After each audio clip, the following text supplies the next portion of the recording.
শরীয়তপুরের গোসাইরহাট পৌরসভার মহেশকান্দি এলাকার গাছি হারুনুর রশিদ প্রায় 40 বছর ধরে খেজুরের রস সংগ্রহ করছেন। সম্প্রতি তার এলাকায় খেজুরের রস চুরির ঘটনা বেড়ে যাওয়ায় চুরি ঠেকাতে গাছের সঙ্গে শিকল দিয়ে রসের হাঁড়িগুলো তালাবদ্ধ রাখার ব্যবস্থা করেছেন। হারুন জানান, বর্তমানে খেজুর গাছ ধীরে ধীরে কমে যাওয়ায় রস এবং গুড়ের দাম অনেক বেড়েছে।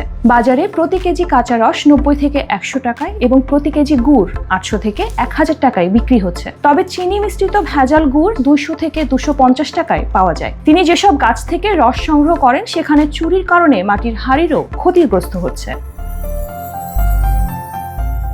হারুন মহেশকান্দি এলাকার জয়ন্তিয়া নদীর তীরে অবস্থিত 128টি খেজুর গাছ থেকে রস সংগ্রহ করেন। এর মধ্যে নিচু এবং ছোট 50টি গাছের হাঁড়িতে শিকল ও তালা লাগিয়েছেন। তবুও চোরেরা রস চুরি করে হাঁড়ি ভেঙে রেখে যাচ্ছে। প্রতিটি গাছের জন্য তালা, শিকল ও হাঁড়ি কিনতে 800 থেকে 900 টাকা খরচ হয়েছে, যা তার জন্য খুবই কষ্টসাধ্য।